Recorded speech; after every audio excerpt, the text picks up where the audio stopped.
Mayoritas orang-orang kita itu saat berdoa itu minta apa? Doa yang paling sering kita panjatkan itu doa apa? Kesehatan, keluarga, rezeki. Paling banyak doa yang diucapkan umat Islam Kartosuro itu apa kira-kira? Selamat dunia akhirat ya. Robbana atina itunya. Sama seperti itu yang paling banyak didoakan. Oke, ya. Jadi intinya adalah minta supaya kita di dunia bahagia, di akhirat bahagia, dijauhkan dari neraka. Sama, sepakat itu ya. Oke, clear. Nggak tahu itu dulu yang nyeragamkan siapa ya. Wah, akhirnya sama seperti itu ya rata-rata doa ya. Oke. Namun kenyataannya bahagia itu kadang-kadang hilang, kadang-kadang berkurang. Apa yang menyebabkan bahagia itu kadang-kadang hilang, kadang-kadang berkurang? Karena ada cobaan, karena ada lagi.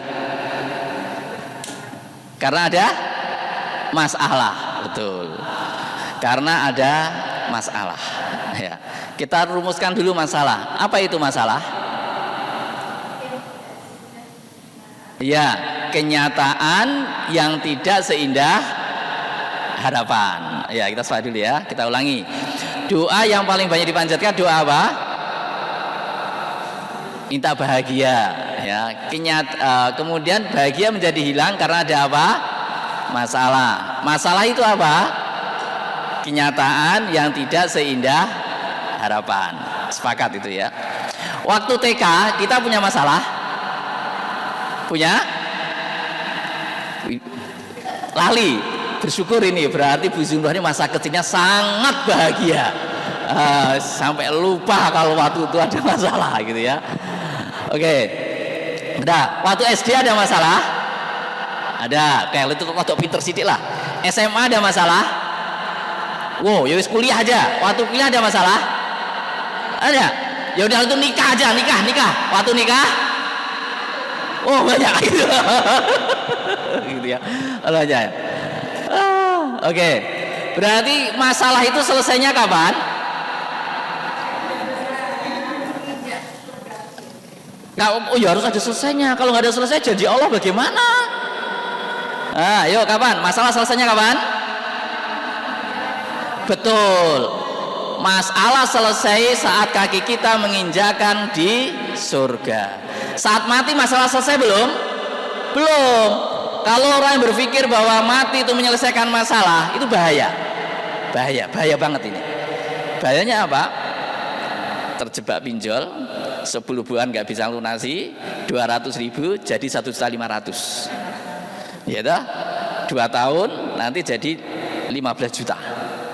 Tahun ketiga jadi 75 juta. Berpikir bahwa nanti dengan mati masalah selesai. Ngajak anaknya 2 naik ke lantai 5, terjun dari lantai 5. Udah terbukti kan?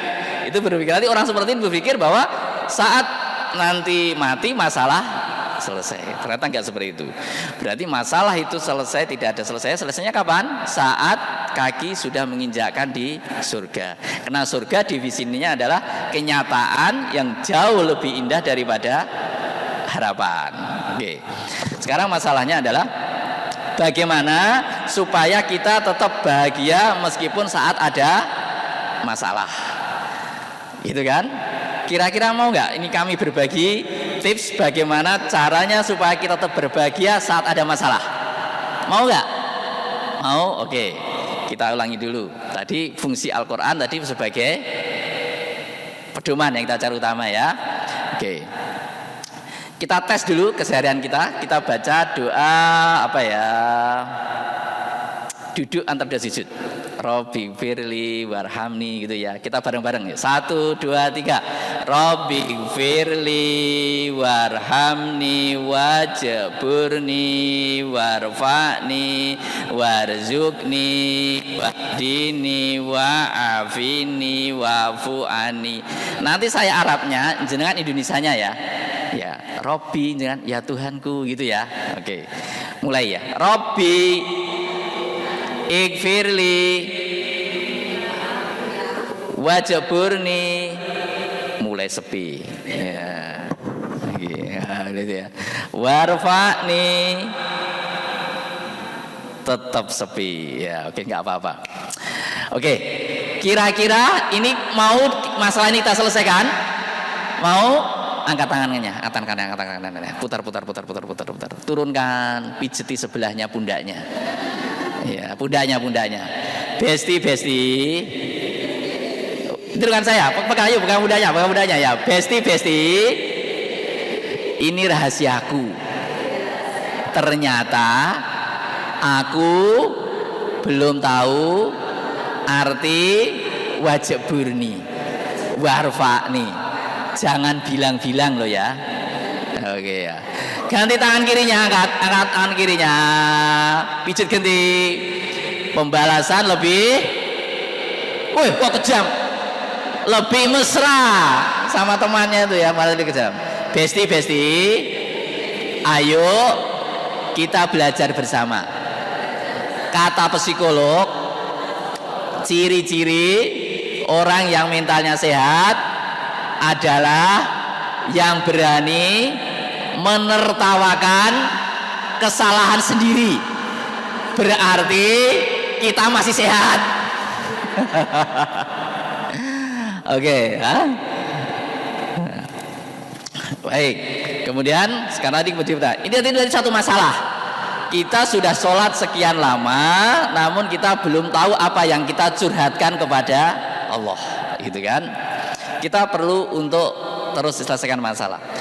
Bagaimana cara menyelesaikan masalah? Satu, menjadi pribadi yang bertumbuh. Apa? Jadi pribadi yang bertumbuh. Untuk itu, supaya saya mudah memaklumatkan ini, kita perlu ada permainan yang menyenangkan. Saya butuh relawati 2 orang. Tolong ke depan. Ini menyenangkan aja, menyenangkan. Silakan. Ya, ini dengan Ibu Iwan sama Ibu siapa? Ibu Dia. Oke. Ibu Iwan udah. Anggap ini tadi masalah. Tadi diberi masalah apa? Kenyataan yang tidak seindah harapan. Oke ya. Kita ambil contoh masalah dalam hidup itu apa misalnya? Ya, masalah uang gitu aja ya. Ini masalah pura-pura aja. Ini pura-pura, ini ada masalah uang. Masalahnya ini hanya pura-pura. Saya yakin jenengan tidak ada masalah dengan keuangan. Ya. Silahkan duduk. Ya, tutup matanya.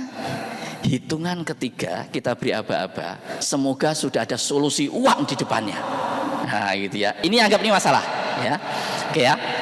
Tutup matanya.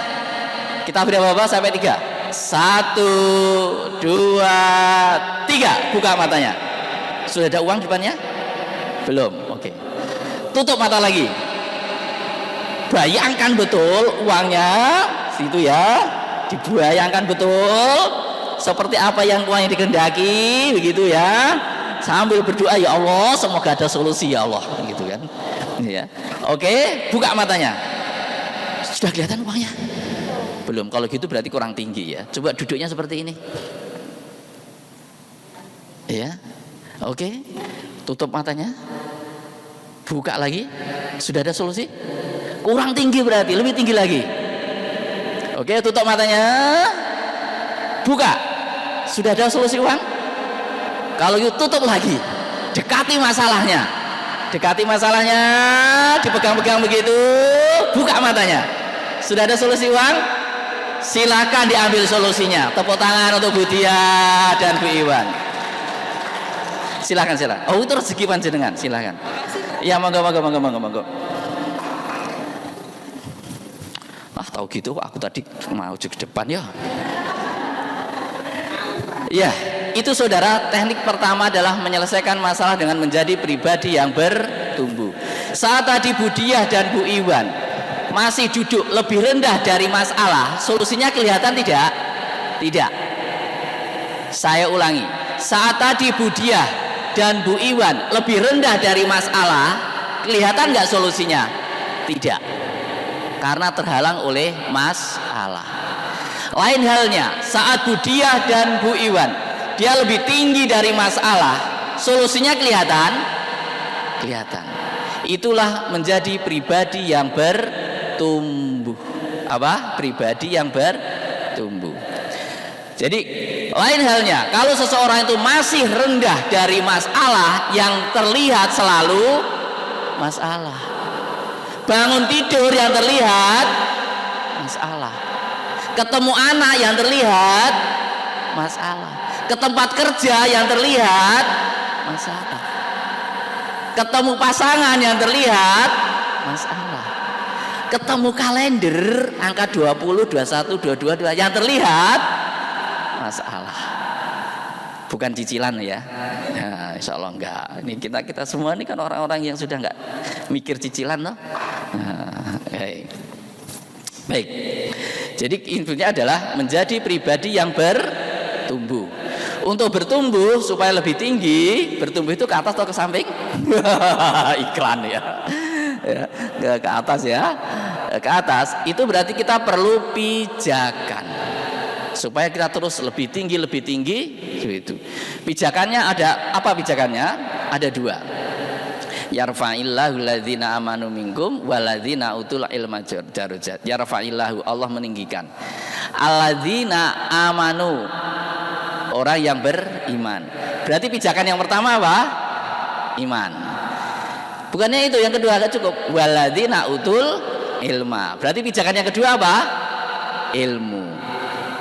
Pijakan pertama iman, kedua ilmu. Oke, sepakat ini ya? Sepakat, menjadi ilmu. Baik. Ilmu itu nanti akan meninggikan kita. Tingginya berapa? Darajat, beberapa derajat. Saking tingginya bahkan melampaui masalah yang ada. Saat sudah melampaui masalah yang ada, itulah solusi menjadi terlihat. Oke, waalaikumsalam. Monggo. Sebentar. Yes. Kita lanjutkan. Ilmu itu kata kerjanya ada 3. Pertama, mencari. Ya. Yang kedua, menimba. Untuk mencari saya nggak usah bahas karena sudah pernah saya bahas saat pengajian Ustadz Rial. Saya bahas yang menimba. Dikatakan menimba ilmu itu berarti mengambil air lama di bak mandi atau mengambil air baru di sumur. Mengambil air baru di sumur itu ilmu yang baru. Kenapa itu kita berarti ilmu yang dipelajari ilmu-ilmu lama atau ilmu-ilmu baru? Ilmu-ilmu baru. Karena masalah-masalah baru tidak bisa didekati dengan cara-cara lama. Akan ada ilmu, ada hal masalah-masalah baru itu hadir dalam kehidupan kita. Zaman saya dulu kecil gitu SD SMP untuk hafalkan juz 30 itu wah ngele gitu ya. Karena ada ilmu-ilmu baru. Sekarang anak-anak SD Masya Allah 5 juz 10 juz beleng. Karena apa? Ditemukan cara-cara baru. Nah itulah ilmu baru. Nah apa kaitannya dengan kita yang sore ini tadi, yang kita sesuai dengan undangan panjenengan ya, itu adalah berawal dari begini. Alhamdulillah untuk di musola kita ini, untuk pengajian bapak-bapak sore itu sudah jalan. Nah sekarang adalah akan kita proyeksikan, akan rencanakan untuk kajian ibu-ibu. Bagaimana mengaji Al-Quran dengan pendekatan-pendekatan itu yang menyelesaikan masalah. Kita sepakat tadi pedoman, panutan, petunjuk, sifat, wasilah. Tapi kenyataannya keseharian yang paling banyak kita lakukan menyentuh Al-Quran, mendekati Al-Quran untuk mencari pahala. Untuk sebagai pedomannya itu belum. Nah, seperti itu. Oke. Untuk itu pada kesempatan kali ini kita akan memperagakan ngaji namanya Sari Sahal dan Baringke. Sari Sahal kependekan dari 1 hari 1 halaman. Ya. 1 hari 1 halaman. Kemudian Baringke kependekan dari belajar terjemah Baringke, bacaan yang sering dipakai.